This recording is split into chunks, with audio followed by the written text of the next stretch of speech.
A person who calls you Dad every single day doesn't necessarily see you as family. Sometimes they're just waiting for you to get old, waiting for you to become useless, so they can slowly take everything out of your hands.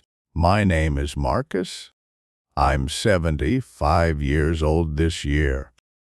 The thing I treasured most in my life was never the 50 years I spent pressing clothes in a laundry shop until my fingers were covered in calluses. What I treasured most was believing that I could raise someone with a real heart. Last Tuesday, David, the godson I had raised for 30 years, pushed open my front door. He didn't knock. He walked straight in and slapped a stack of colorful brochures onto my old wooden table. Then he said, "Godfather, this house is wasted on you. I found a good place for you. Pack your things and move there this week." When he said it, he didn't even look me in the eye. In that moment, I understood everything. In his eyes, I wasn't the father he had called me for 30 years. I was just an old brick blocking the road to the life he wanted, and now he wanted to kick me out of the way. What I'm about to tell you is the story of how a 75-year-old black man slowly took back everything he had spent his whole life giving away. Let me tell you about David first. He used to live next door to me.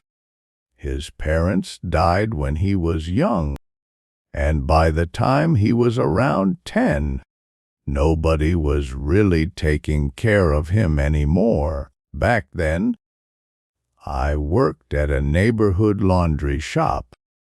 I got up at 5 every morning and didn't come home until 10 at night. I stood beside that giant steam press all day long, ironing stiff suits that felt like cardboard. I never got married, and I never had children.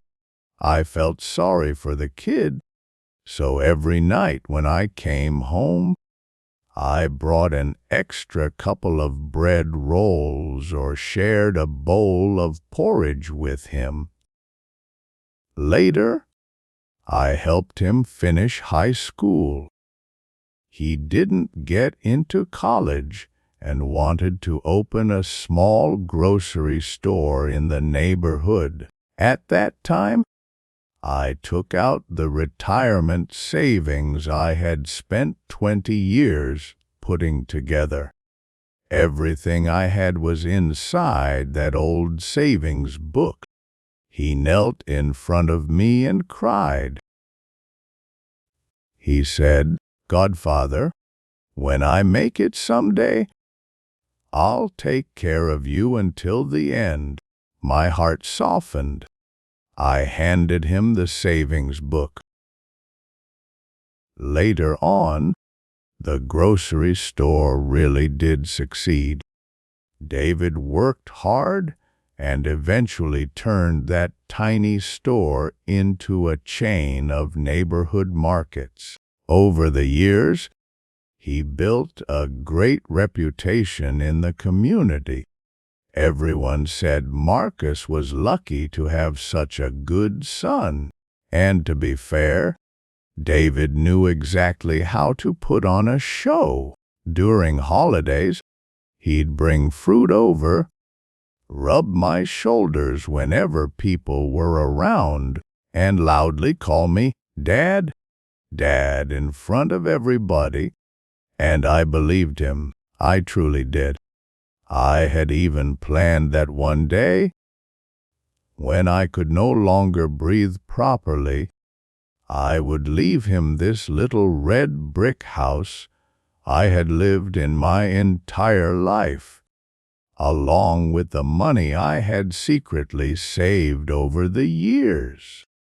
But what I didn't realize was that before my life had even reached the end, David had already started calculating what he could take from me.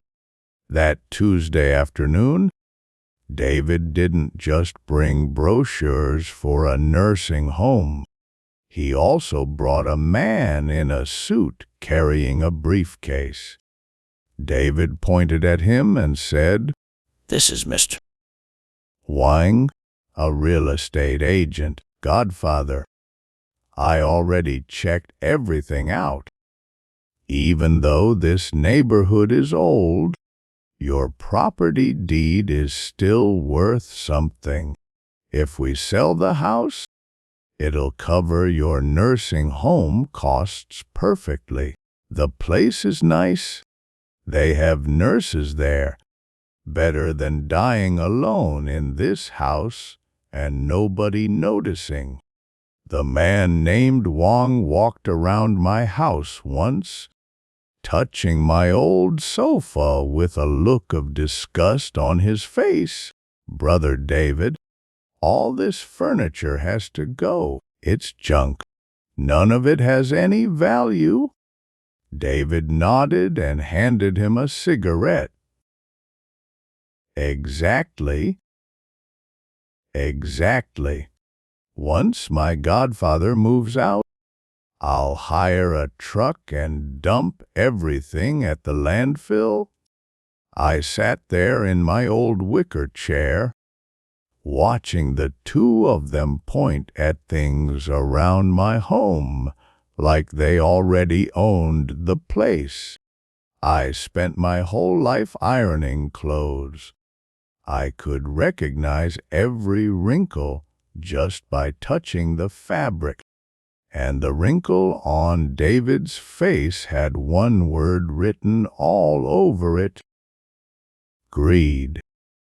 When David saw that I wasn't speaking, he walked over and forced another smile onto his face.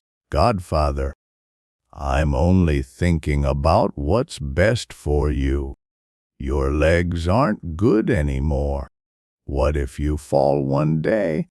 I'm busy with work. I can't come check on you every day, right?" I looked at him and asked one question. "David, if I move out and the house gets sold, what happens to the money that's left over?" David froze for a second. His eyes shifted away from mine. "Well, I'll keep it safe for you. You'll need money for medicine and hospital bills later, right? Besides, I'm opening a third store soon and money's tight right now. You're my father. Of course you'd help me, right?" At that moment, my heart felt like it had been burned by the steam in that laundry shop all over again, and then suddenly went cold. "All right." My voice sounded calm. "Give me until Friday to think about it." David got so excited he nearly jumped up. Before leaving, he even poured me a glass of water like he was still the caring son. "I knew you loved me, Godfather." After David left, I sat alone in that dark house for a long time. Crying wouldn't solve anything. At my age, there are some things you can't even cry about anymore. I turned on the light, walked to the cabinet, and pulled out a metal box from the very bottom drawer. Inside was a neatly folded piece of paper. I had roots somewhere in this world. The next morning, I didn't go for my usual walk. I put on my best gray suit, wore the hat I kept carefully cleaned, and took the bus downtown to the bank. I withdrew the last $30,000 from my savings account. The bank teller asked me why I needed cash. I told her I had important business to handle. After that, I went straight to the law office run by Xiao Li, a young lawyer from our neighborhood. When he was a kid, I used to patch holes in his pants. Xiao Li, I want to transfer ownership of my house. I got straight to the point. He looked surprised. Uncle Marcus, are you giving the house to David? No, I shook my head. I'm donating this house to the community. I told him I had one condition. After the house was donated, it had to become a community senior support home, a place specifically for elderly people like me, old people with no money, no family to rely on, or children who had thrown them away. No rent, just a place where they could look after each other. Xiao Li sat there silently for a long time. Finally, he sighed and held my hand. Uncle Marcus, are you sure? This is everything you own. I've never been more sure. I looked at him and said, I spent my whole life living for other people. These last few years, I want to live for myself. If this house goes to David, it becomes a business deal. But if it goes to those old people, then it becomes a home. Over the next 3 days, I did 2 things. First, I hired movers and cleared out all the junk David had complained about. I gave my old furniture to poor neighbors. I sorted through my old clothes and blankets myself. If I was leaving, I was leaving cleanly. Second, I used the $30,000 I withdrew to rent a small one-story house 5 bus stops away. The landlord was an elderly man, kind and quiet. Friday morning came. The weather was beautiful. David showed up again with that same fake smile, along with Mr. Wang. Behind them was a moving truck. It looked like they planned to drag me straight to the nursing home that day. But the moment David saw the empty house, the smile froze on his face. Godfather, what's going on? Where's all the furniture? Did you sell it? I sat calmly on the only stool left in the middle of the room. David, I gave the furniture away, and I already handled the house. David relaxed for a second and stretched out his hand. Good. Then give me the property deed. The real estate contracts are already prepared. Once you sign, we can finish everything today. At that moment, Lawyer Xiao Li walked in holding a document stamped with an official red seal. Mr. David, I'm afraid this house can't be sold anymore. He handed the papers over. Uncle Marcus completed the legal donation process 2 days ago. The property now belongs to the community council and has been officially designated as a community senior support home. Uncle Marcus is now only a temporary resident here. He no longer has the right to sell the property. And neither do you? David's face changed from red to pale, then from pale to green. His hands shook while holding the papers. "Godfather, have you lost your mind?" He screamed at me. That good son mask was finally gone. You donated the house? Then where are you going to live? What about my store renovation? Are you trying to ruin me? Slowly, I stood up. My legs weren't steady anymore, but my back was perfectly straight. "David," I looked at him. "This house came from 50 years of ironing clothes. Every brick and every piece of tile was paid for with my sweat.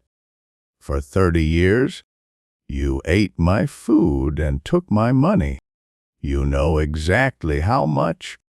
I didn't ruin you. You were the one who decided I was garbage and tried to throw me away. The real estate agent saw where things were going and quietly slipped out the door." David still wasn't willing to give up. He rushed toward me and tried to grab my arm, but Shauli stopped him. His eyes were red with anger as he shouted, "You old fool! You ungrateful old man!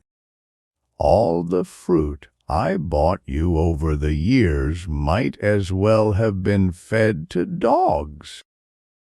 When you die alone on the street someday, don't expect me to bury you." I looked at him, and strangely enough, I felt lighter than I had in years. "David, remember this?" I spoke slowly.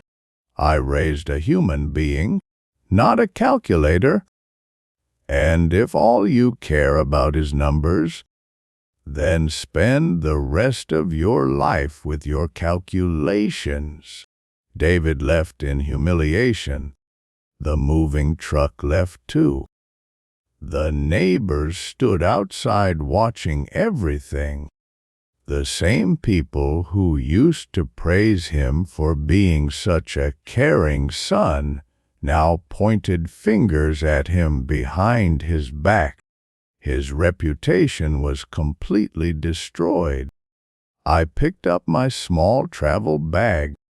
Inside was the little money I had left and an old photo of me working at the laundry shop when I was younger. As for photos of David, I had already burned them.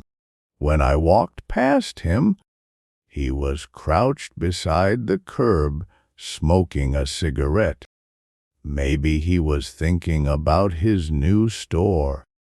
Or maybe he was thinking about all the money he thought he was about to get. I didn't speak to him. I just walked straight toward the bus station. Now I live in that small rented house. Every morning, I make myself a pot of strong tea and sit by the window watching people pass by outside.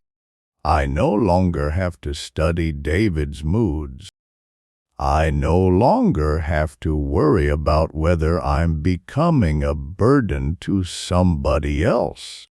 The wrinkles in my life, at 75 years old, were finally ironed out by my own hands. A few days ago, Shauli came to visit me. He told me 2 elderly people had already moved into the red brick house. They planted vegetables in the yard and were doing well. They also asked him to pass along a message. "Thank you, Uncle Marcus." When I heard that, I smiled so hard my eyes nearly disappeared. I never had children in my life. But now, I feel like I lived a fuller life than most people ever do. And before I finish, I want to say one thing to everyone. Everything you worked your whole life for, your money, your house, even your heart, belongs to you. You have every right to decide who deserves it. And if someone doesn't deserve it, no matter how close they are to you, you also have the right to take it back. It's never too late. As long as you're still breathing, you still have the right to give yourself a dignified ending. My name is Marcus. I'm 75 years old, and this is the freest I have ever felt in my entire life.